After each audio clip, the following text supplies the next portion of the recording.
اور مجھے یقین ہے اللہ تیرا نام تبدیل کر دے گا۔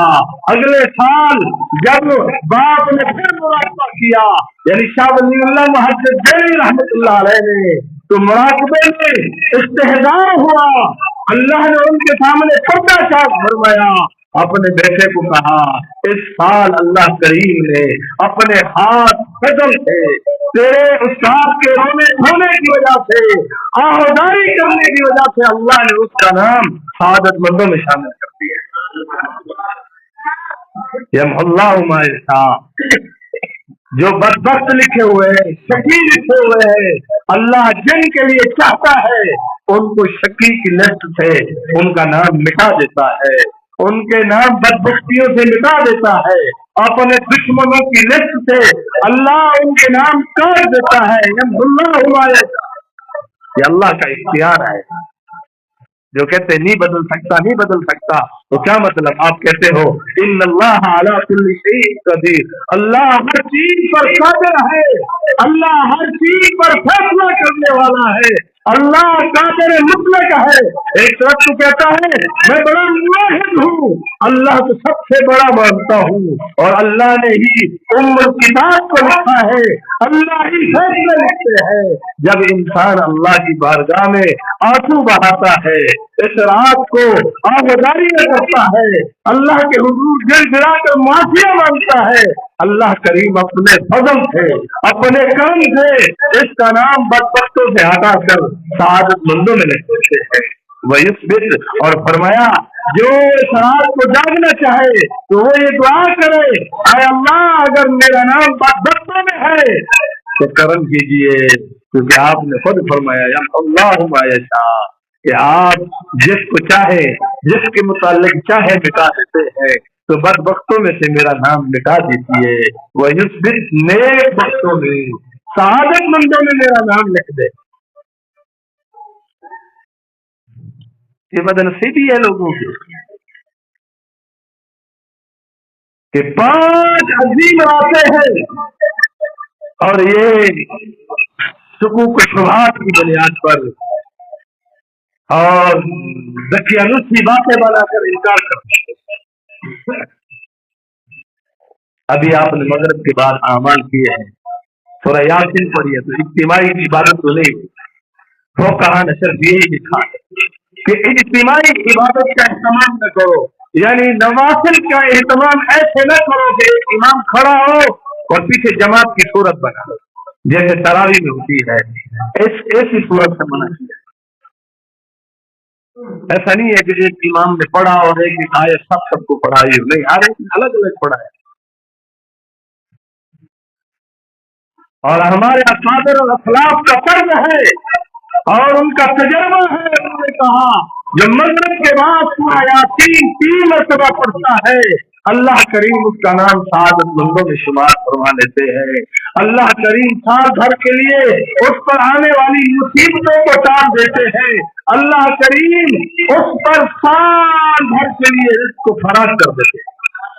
یہ گھر بیٹھ کے تبصرے کر رہے ہیں، یہ بدعت ہے، یہ بدعت ہے، کہاں پڑھا ہے؟ کون سی کتابیں دیکھی ہے تم؟ اللہ کا کلام دعویٰ کرتے ہیں، قرآن پڑھتے ہیں، ہم قرآن مانتے ہیں، تو آؤ مانو قرآن کو۔ یم اللہ ما یشاء ویثبت۔ اب آئے بائے شاید یہ ہم پہلا مطلب لیتے ہیں، دوسرا مطلب لکھ لیتے ہیں، مفسرین نے جو لکھا ہے غلط لکھا ہے۔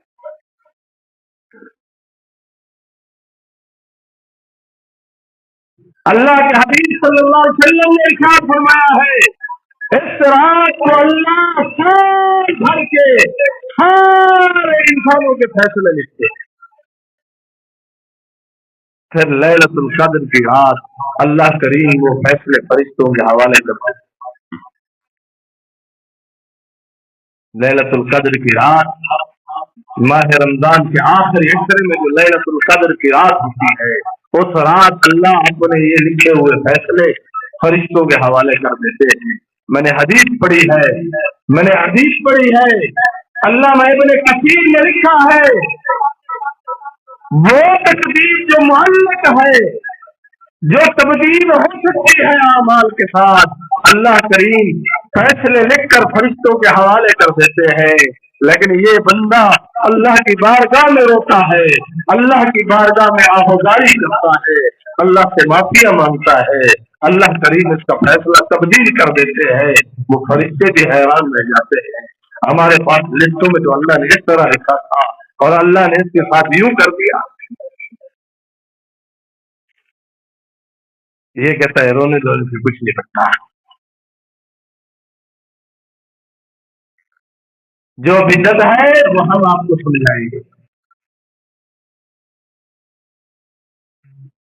جو عبادت ہے وہ ہم آپ کو سمجھائیں گے۔ شر پسندوں کے پاس ہر وقت اٹھنا بیٹھنا رکھا ہوا ہے، ان سے لیکچر لے رہے ہیں، ان کی باتیں سن رہے ہیں اور بس خراب ہو رہا ہے۔ اپنی اصلاح کی فکر کریں، اپنی اصلاح کی فکر کریں۔ اللہ نے اپنے محبوب صلی اللہ علیہ وسلم کو سارے عالمین کے لیے رحمت للعالمین بنایا ہے۔ مفسرین میں لکھا ہے 18,000 عالم، 18,000 اللہ نے عالم بنائے، 18,000، اور ہر عالم کے لیے، ہر مخلوق کے لیے اللہ نے اپنے محبوب کو نبی بنا کر رکھا ہے، اور ہر عالم میں نبی کا زندہ ہونا ضروری ہے۔ اگر نبی حیات نہیں ہے تو پھر اس عالم کے لیے نبی کی نبوت کیسے ثابت ہوتی ہے؟ عالم ارواح میں بھی نبی، ساروں پر نبیوں پر بھی نبی تھے، تمام ارواح پر روحوں پر، تمام ارواح پر اللہ کے نبی نبی تھے، اور وہاں ان کی حیات ہے۔ پھر دنیا عالم ہے تو یہاں بھی نبوت اس وقت مانی گئی جب جناب رسول اللہ صلی اللہ علیہ وسلم تشریف لائے۔ ہر نبی سے نبوت کا اعلان کروایا، لیکن نبوت کا نفاذ 40 سال کی عمر کے بعد کروایا۔ تو انہیں میں سے ایک عالم برزخ بھی ہے جس کو قبر کی زندگی کہا جاتا ہے۔ کچھ نادان کہتے ہیں حضرت جی ہمیں سمجھاؤ قبر کی زندگی کیسے ہوتی ہے، ہمیں سمجھاؤ۔ قرآن کہتے ہیں وَلَٰكِن لَّا تَشْعُرُونَ، تمہیں سمجھ نہیں آئے گی۔ اللہ نے قرآن پاک میں فرمایا وَلَٰكِن لَّا تَشْعُرُونَ، تمہیں قبر کی زندگی سمجھ نہیں آئے گی، جو میرے رسول نے بیان کر دیا بس مان۔ حبیب خدا نے قیامت کے متعلق نشانیاں بتائی، قیامت کے قائم ہونے کے متعلق بتایا، قیامت کیسے قائم ہوگی۔ آپ مجھے کہو حضرت جی سمجھاؤ، میں تو نہیں سمجھا سکتا، دنیا کو کوئی مفسر کوئی محقق نہیں سمجھا سکتا، بس اتنی سی بات ہے، قیامت آئے گی، اللہ کا امر ہوگا، سارا نظام درم برم ہوگا، ہمیں تو نہیں ہے پتا وہ کیسا امر ہوگا، کس وقت ہوگا، کس دور ہوگا۔ ہم نے حدیث پڑھی ایمان لے آئے، بس قیامت ہوگی۔ قیامت سے پہلے رسول پاک صلی اللہ علیہ وسلم نے جو علامات اور نشانیاں بیان کی، ہمارا ایمان ہے وہ پوری ہوگی۔ اس پر تبصرے بازی اور بحث کرنا یہ مومن کی نشانی نہیں ہے۔ اللہ نے خود ارشاد فرمایا وَمَا يَنطِقُ عَنِ الْهَوَىٰ إِنْ هُوَ إِلَّا وَحْيٌ يُوحَىٰ، کہ میرا محبوب اپنی مرضی سے نہیں بولتا، اپنی خواہش سے نہیں بولتا، اور وہی کی دو قسمیں ہیں، وہی مطلوب غیر مطلوب۔ ایک وہ وہی جس کی تلاوت کی جاتی ہے وہ کلام الہی ہے، دوسری وہ وہی جو تلاوت نہیں کی جاتی یعنی حدیث پاک ہے، اور دونوں اللہ کی طرف سے وحی کی جاتی ہے۔ سورت وحی کی صورت مختلف ہے بس، لیکن دونوں کو وحی فرمایا گیا، دونوں کو۔ تو دونوں میں سے کسی کا انکار کرنے والا غیر اسلام سے خارج ہے۔ تو تحقیقات کا بڑا شوق ہے تو تحقیقات کیجیے، پڑھو، عالم بنو، تمہارا استاد کوئی نہ ہو تو تم ابلیس کے راستے پر چلو گے، حدیث کا انکار کرتے جاؤ گے، کبھی قرآن کا انکار کرو گے، کبھی صحابہ کا انکار کرو گے، کبھی صحابہ پر تبرہ کر بیٹھو گے۔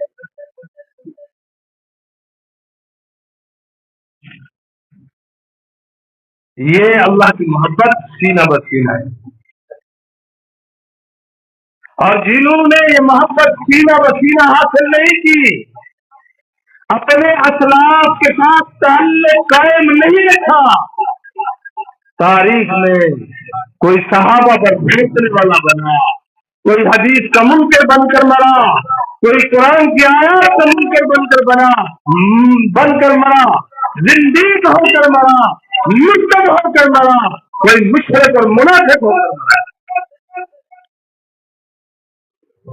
ان سے ملنے کی یہی ہے اعتراف کہ ملنے والوں سے راہ پیدا کر. جب تک اللہ والوں سے ہمارا تعلق نہیں ہوگا، اللہ والوں کے ساتھ ہمارا کنیکشن نہیں ہوگا، ہماری تربیت نہیں ہوگی. اور یہ کوئی نیا طریقہ نہیں ہے. حضرات صحابہ کرام رضوان اللہ علیہم اجمعین نے حضور صلی اللہ علیہ وسلم کی تربیت کرائی، اور اللہ کے حبیب نے خود فرمایا خاتم النبیین لا نبی بعدی، میں اللہ کا آخری نبی ہوں، میرے پاس کسی نبی نے نہیں آنا. جب اللہ کے نبی کے بعد کسی اور نبی نے نہیں آنا، نبوت کا دروازہ بند ہو گیا ہے. نبوت کے دروازے کھلنے کا تصور بھی نہیں ہو سکتا، خیال بھی نہیں ہو سکتا، محال حد ہے یہ بات. تو پھر نائبین رسول ہی تربیت کریں گے. تو صحابہ نے حضور سے تربیت لی، پھر صحابہ سے جنہوں نے تربیت لی وہ تابعین کہلاتے ہیں، تابعین سے جنہوں نے تربیت لی وہ تبع تابعین کہلاتے ہیں. اور یہ سلسلہ اب تک ہے اور قیامت تک جاری رہے گا، اور پوری سند کے ساتھ، پوری سند کے ساتھ ہے. ہم نے حدیث پڑھی ہے، ہمارے پاس پوری سند لکھی ہے کہ میں نے حدیث کس کے پاس پڑھی، میرے استاد نے کس کے پاس پڑھی، اس نے کس کے پاس پڑھی، اور رسول اللہ صلی اللہ علیہ وسلم کی ذات اقدس تک پوری سند محفوظ ہے. ایک بندہ بھی درمیان میں مشکوک نہیں، ایک بندہ بھی درمیان میں مشکوک نہیں. کوئی حافظ قرآن یہ سند لے سکتا ہے اپنے استاد سے جا کر کہ استاد صاحب آپ نے کس سے قرآن پڑھا. جب وہ تحقیق میں جائے گا اس کا استاد بھی اس کو بتائے گا کہ یہ قرآن سینہ در سینہ جس طالب علم نے پڑھا، اس نے اپنے استاد سے، اس نے اگلے استاد سے، یہ بھی رسول اللہ صلی اللہ علیہ وسلم کی ذات اقدس تک سند موجود ہے. حدیث کی بھی سند موجود ہے، قرآن کریم کی بھی سند موجود ہے. اور راہ تصوف میں چلنے والے، یہ تصوف ہمارا جدید لفظ ہے، ورنہ قدیم میں حدیث جبرائیل میں احسان کا معنی لیا گیا ہے کہ یہ تصوف کا معنی جو حقیقی معنی ہے اس کا معنی ہے احسان. مقام احسان یہ ہے کہ یہ تصور کرنا، یہ خیال کرنا کہ میں اللہ کو دیکھ رہا ہوں. اگر تمہیں یہ خیال نہیں آتا تو پھر یہ خیال کرو اللہ مجھے دیکھ رہا ہے. یہ حدیث جبرائیل ہے، تو اس کو تصوف کہتے ہیں. مقام احسان یہ ہے. حضرت عمر بن خطاب رضی اللہ عنہ اس حدیث کے راوی، جبرائیل امین آئے، دو دانو ہو کر حضور کے سامنے بیٹھے، دو دانو ہو کر حضور کے سامنے بیٹھے. حضرت عمر فاروق رضی اللہ عنہ فرماتے ہیں شکل سے وہ ایسا تھا کہ ہمارا اجنبی تھا، ہم اس کو جانتے نہیں تھے، لیکن حلیہ آسان سے ایسا تھا جیسے قریب سے آیا ہے. کیونکہ اگر دور سے آیا ہوتا اس کے بال بکھرے ہوتے، اس پر دھول ہوتی، یہ صاف ستھرا تھا، بالکل خوبصورت تھا، تھکاوٹ کے آثار نہیں تھے، سفر کے ایک پر آثار نہیں تھے. گویا یہ قریب سے اٹھ کر حضور کی مجلس میں آیا ہے. تو اس لیے حضرت عمر نے فرمایا کہ وہ شکل صورت سے ایسے تھا گویا کہ اجنبی ہے، ہم اسے جاننے والے نہیں، لیکن اس کے آثار سے ایسے لگ رہا ہے جیسے قریب سے کہیں سے اٹھ کر حضور کی خدمت میں آیا اور حضور کے سامنے دو زانو ہو کر بیٹھا اور حضور سے چند سوالات کیے. تو ان میں سے ایک سوال یہی کیا یا رسول اللہ صلی اللہ علیہ وسلم احسان کیا ہے؟ حضور نے فرمایا مقام احسان یہ ہے کہ جب بندہ اللہ کے حضور کھڑا ہو جائے، یہ تصور کرے، یہ خیال کرے گویا میں اللہ کو دیکھتا ہوں۔ اگر یہ تصور نہیں کر سکتا تو پھر یہ تصور کرے گویا اللہ مجھے دیکھا۔ یہی تصور ہے، یہی بزرگی ہے، یہی علاوت ہے۔ اور جس کے دل میں یہ خوف ہو جائے، جس کے دل میں یہ بات بیٹھ جائے کہ اللہ مجھے دیکھ رہا ہے، ہر قسم کے گناہ چھوڑ دے گا، ہر قسم کی بدماشیاں چھوڑ دے گا، ہر قسم کی نافرمانیاں چھوڑ دے گا، ہر قسم کی جو ہے اللہ کو ناراض کرنے کے جو اعمال ہے ان سے دور بھاگے گا۔ اور یہ خانقاہ میں سکھایا جاتا ہے، حقیقی اللہ والوں کے ساتھ تعلق قائم کریں۔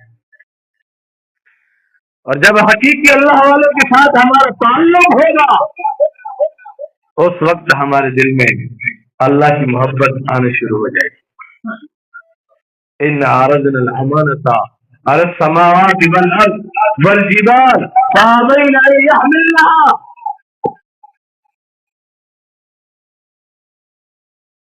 وحملها الانسان، انسان نے سب نے انکار کیا۔ یہ نور اللہ نے اپنا نور،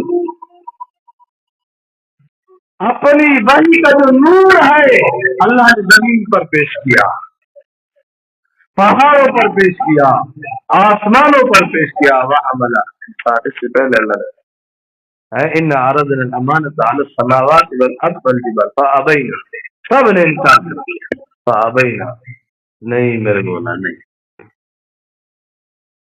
اور یہ عملی طور پر بھی جب موسیٰ علیہ السلام نے اللہ سے التجا کی مجھے اپنی زیارت کرائیے، اللہ کریم نے فرمایا موسیٰ میں اپنی تجلی ڈال رہا ہوں، کوہ طور پر اپنی تجلی ڈال رہا ہوں، اگر تو نے اس کا تحمل کر لیا تو پھر میری زیارت بھی کر لے گا۔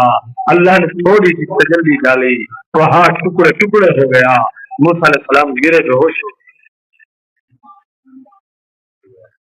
پھر یہ اوراق وہی کا نور اٹھا سکتے ہیں؟ نہیں، یہ نقوش علوم ہے، یہ نقش ہے، تصویر ہے ایک قسم کی جسے ہم دیکھ کر قرآن پڑھتے ہیں۔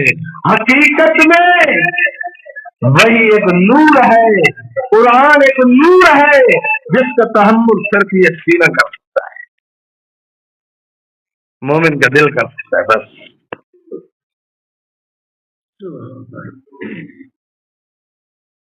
اور یہ براہ راست آپ پر آئے گا نہیں، جناب رسول اللہ صلی اللہ علیہ وسلم کی ذات پر آیا۔ پھر یہ آگے سلسلہ بسلسلہ سند کے ساتھ قیامت تک چلنا ہے۔ یہ جھوٹ ہے جو لوگ کہتے ہیں ہم کتاب پڑھ کے بڑے فنکار بن جائیں گے، کتاب پڑھ کے کچھ بھی نہیں بن سکتا۔ درس گاہوں میں جو طالب علم بیٹھ کر استاد کی بے ادبی کرتا ہے، استاد کی غیبتیں کرتا ہے، استاد پر الزام لگاتا ہے، استاد کی قدردانی نہیں کرتا، وہ طالب علم جتنا ذہین ہو نقوش علوم کو حاصل کر لیتا ہے لیکن نور وحی آپ کو حاصل نہیں ہوتا۔ نقوش علوم اس کو مل جاتا ہے لیکن علوم کا جو نور ہے، نور علوم اس کو نہیں ملتا، اس سے محروم رہتا ہے۔ پھر ایسا شخص باہر آ کر وہ آپ کو ایسی باتیں کرتا ہے جیسے آپ آج کل لوگ آپ کو کہتے ہیں یہ بدعت ہے، فلاں بدعت ہے، فلاں بدعت ہے، بس ان کا کام شر پھیلانے کے علاوہ کوئی نہیں۔ جس کم وقت نالائق نے اپنے استاد کو معاف نہیں کیا وہ معاشرے لا کے علماء کو معاف کرے گا، بزرگوں کو معاف کرے گا؟ سمجھنا چاہیے۔ یمحو اللہ ما یشاء، اللہ جس کے متعلق چاہتے ہیں تقدیر میں سے، ام الکتاب میں سے مٹا دیتے ہیں، جو چاہتے ہیں مٹا دیتے۔ اس لیے اس رات کو یہ خصوصی دعا ہے کہ اللہ سے بارہا دعا کریں، رات کو جاگ کر دعا کریں، اللہ اگر آپ کی کتاب ام الکتاب میں میرا نام